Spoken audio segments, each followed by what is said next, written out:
waiting for the transporter erector, or the TE, to retract, and that's that white painted structure right behind the vehicle. What you're seeing on your screen is right behind that fairing payload. First, the TE clamps will start to open, and then the transporter erector will begin to retract away from the rocket slightly. And at T0, hydraulics will pull the TE further away from Falcon 9 as it lifts off. Now, the TE provides liquids, gases, electrical connections to the second stage, as well as air conditioning to the payload fairing. And what we'll see first is those clamps open up slowly. And once those clamps finish opening up, the TE will start to retract back. Drop back, retract in progress. And you heard that call out and can see the clamps moving.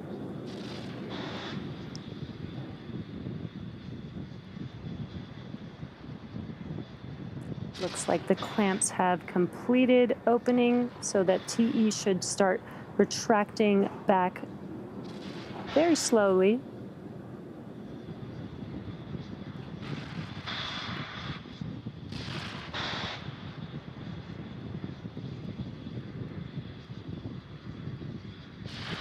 And it's very, very slight, but you can see the TE just slightly leaning back away from Falcon 9. The first and second stages are both nearly fully loaded with 1 million pounds of kerosene fuel and liquid oxygen. Super chilled liquid oxygen is our propellant oxidizer, and that's what's creating those white clouds that you're seeing on your screen around Falcon 9. And that's because the warm, humid ambient air causes the liquid oxygen to turn into gas. First stage should finish prop loading at T-minus 3 minutes in a few seconds here, and second stage will finish at T-minus 2 minutes. At T-minus 60 seconds, Falcon 9 will be in startup.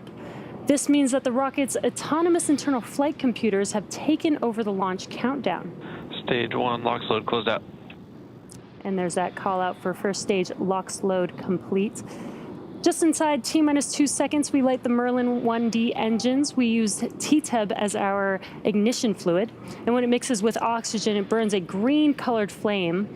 We then allow the fuel into the thrust chamber, and the engine comes up to full power for liftoff at T0. Now, the Starlink payload continues to be healthy, and the Falcon 9 team is tracking no issues on the rocket. Weather is still looking good for T0, and the range has cleared the surrounding ground, water, and airspace, and are green for launch.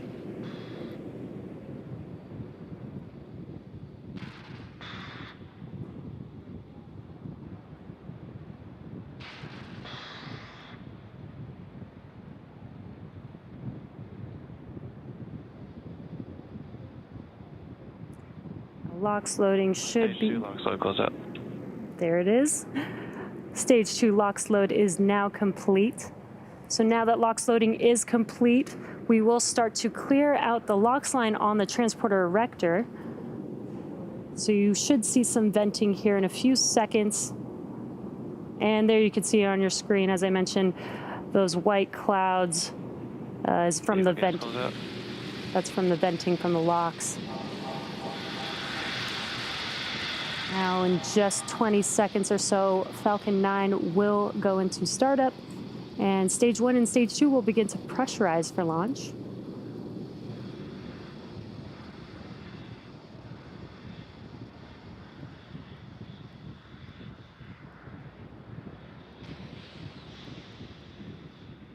Falcon 9's in startup. There's that startup call out. Coming up is the final go from the launch director.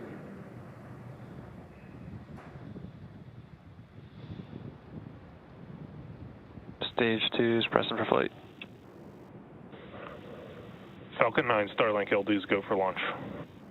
And there is that call out that we are go for launch. So all systems are 30 seconds. All systems are go for launch. Let's listen into the terminal count and watch as Falcon 9 takes our stack of Starlink satellites into space.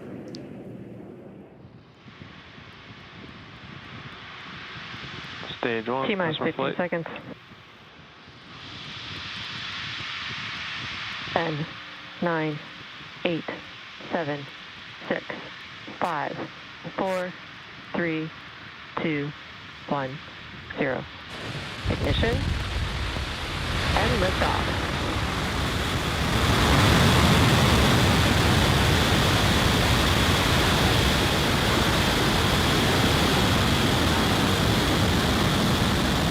Stage 1 propulsion Vehicle nominal. is pitching downrange.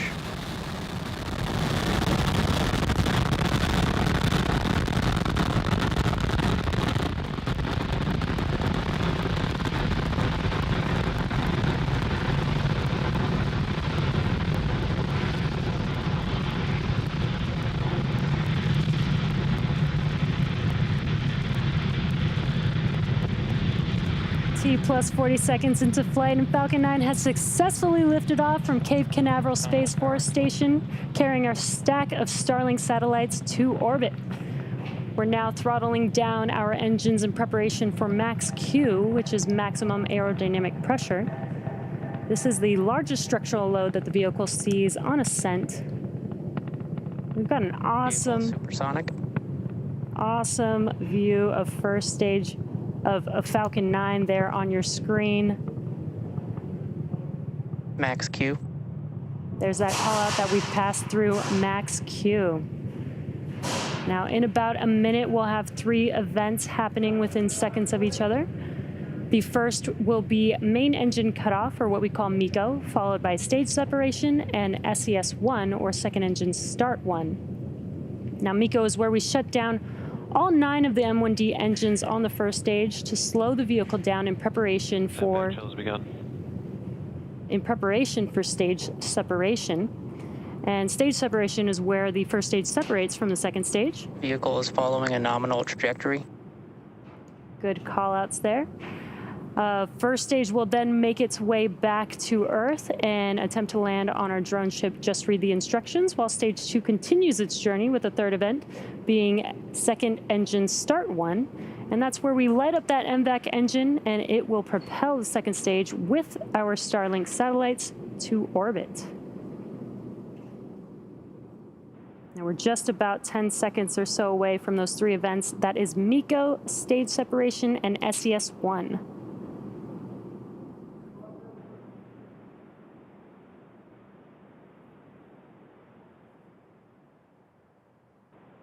MECO.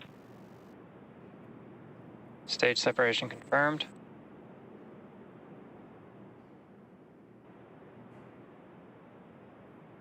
MVAC ignition. And there we just had MECO and stage separation. On your right-hand screen, you're looking at that MVAC engine on the second stage, confirming SES1. Propulsion nominal. And a good call out that stage 2 Both is vehicles nominal. continue to follow nominal trajectories.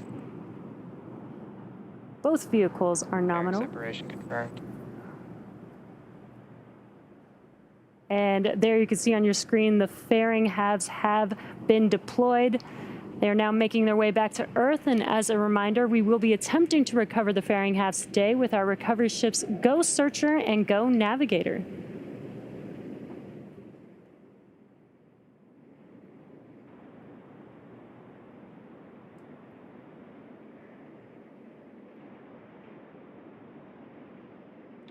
All right, as stage 2 heads towards its targeted drop-off orbit, stage 1 will execute 2 burns in order to make its way back to Earth. The first is the entry burn, where 3 of the Merlin 1D engines will reignite, and this helps slow the stage down as it re-enters the upper part of the Earth's atmosphere. The second burn is the landing burn, and this is a single engine burn that brings the vehicle speed down rapidly in order to land on the drone ship. We're about T plus 4 minutes into flight, and if you're just catching up with us, we had a successful launch of Falcon 9 from Cape Canaveral, Space Launch Complex 40. If you're looking at a live view of the Falcon 9 Stage 2 as it delivers our Starlink payload to orbit. Stage 1 is cruising back to our drone ship, Just Read the Instructions, in the Atlantic Ocean.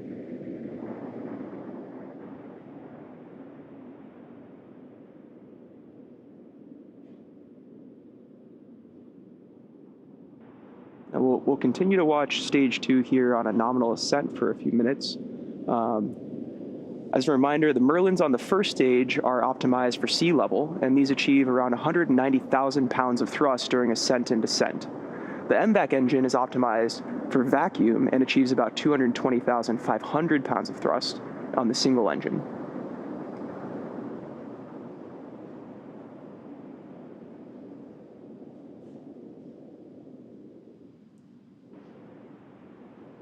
The Starlink constellation is in low Earth orbit, or LEO, at around 550 kilometers.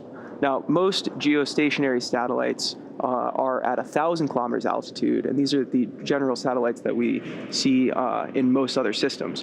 When the satellites are farther from Earth, the round-trip data time between the user and the satellite, also known as latency, is much higher, resulting in poorer performance for activities like video calls and gaming.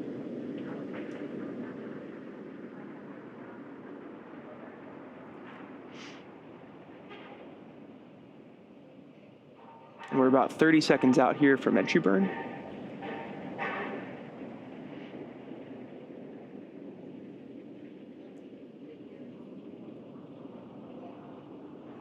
As a reminder, Falcon 9 is equipped with 4 hypersonic grid fins positioned near the top of the first stage on stage 1, using nothing but, that guide it back during its re-entry to the ground. Stage 1 entry burn startup.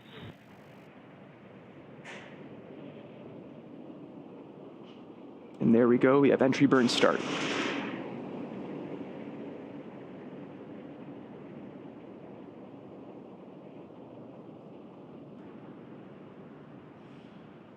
Stage 1 entry burn shutdown. Beautiful, and entry burn cutoff. Stage 1 is going to continue its descent to our drone ship. Just read the instructions.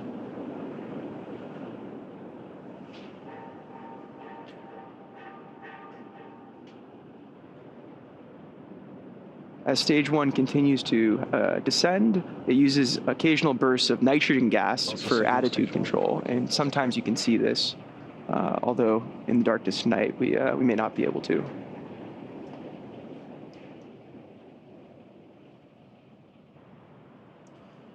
To land, the Falcon 9 first stage is also equipped with 4 landing legs made of state-of-the-art carbon fiber and aluminum honeycomb. These are placed symmetrically around the base of the rocket and deployed just prior to landing.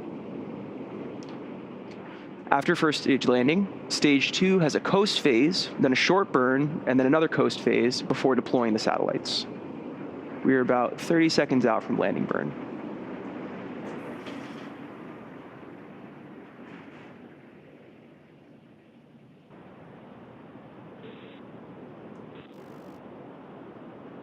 Stage 1 landing burn. 10 seconds out. We may see a video cut out here.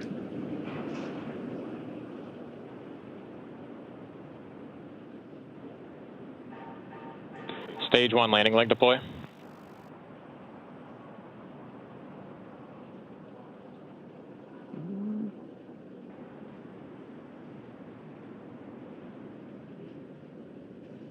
All right, and there you can see we've landed first stage on our drone ship.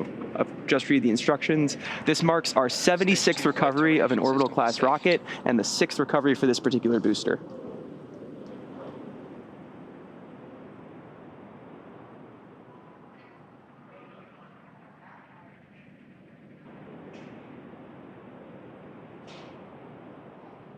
Seco. And we've had second engine cut off 1. Lost the signal stage 2 from the Cape as expected.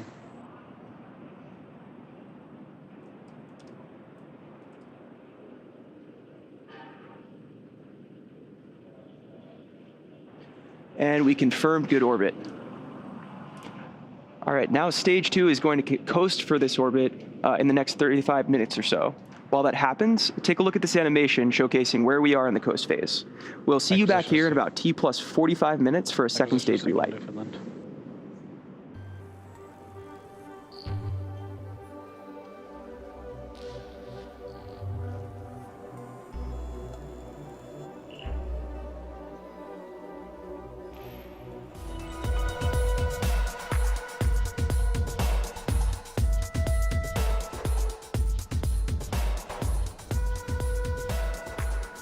Welcome back to the webcast for our 21st Starlink mission from Cape Canaveral Space Force Station.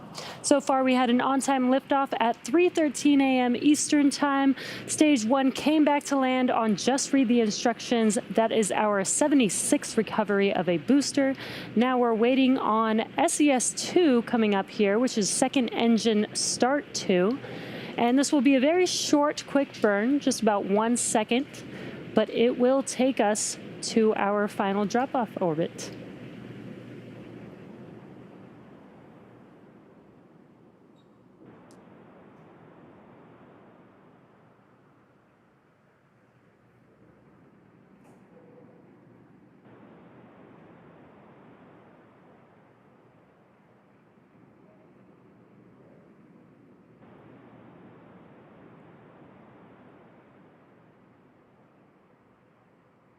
And there you could see it was a very quick burn, but we did have SES-2 and SECO-2. We got a call out. Nominal orbit insertion. There we go. Call out for good burn and a call out for a good nominal insertion. Again, our Starlink sats will ultimately end up in a LEO or low Earth orbit around 550 kilometers above Earth's surface, which is different than your typical geostationary or GeoSat, which orbits roughly 36,000 kilometers above Earth. We have another 15-minute coast phase before we deploy our next batch of Starlink satellites into orbit. And during this time, the spacecraft will start to spin along its central axis, giving the Starlink satellites the momentum that they need to space themselves out over time after they deploy. While this happens, sit back and enjoy some more space jams. We'll see you back here at Signal Diego Garcia expected. We'll see you back here at T+1 hour and 4 minutes.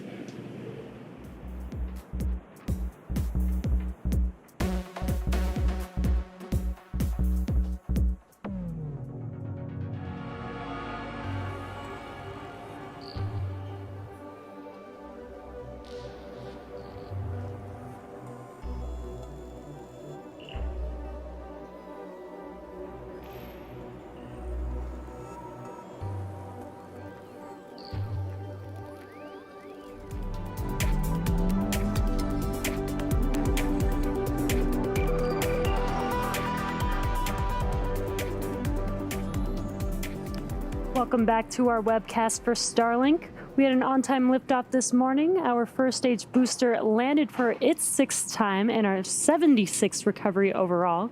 Stage 2 completed its 2 burns, and now we are coming up on the deployment of our Starlink satellites. We have a good, nice live view there on your screen, so we should see these deploy here shortly. We've got the sun beaming there in the background.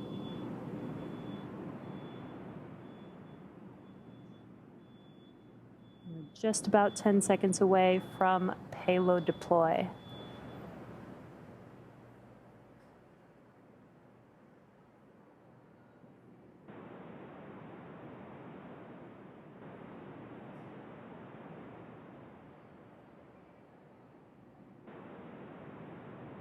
Payload deployed.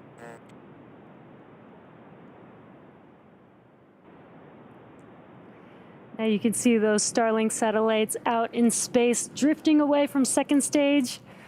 As a reminder, this is just their drop-off orbit. Shortly, they will deploy their solar array, and over the next few days and weeks, they will distance themselves from each other and use their onboard ion thrusters to make their way to their operational orbit. And that brings our webcast to a close. Thank you to the range and the FAA for supporting today's mission. If you're interested in Starlink service, head over to starlink.com and sign up. Thanks again for joining us, and have a good morning.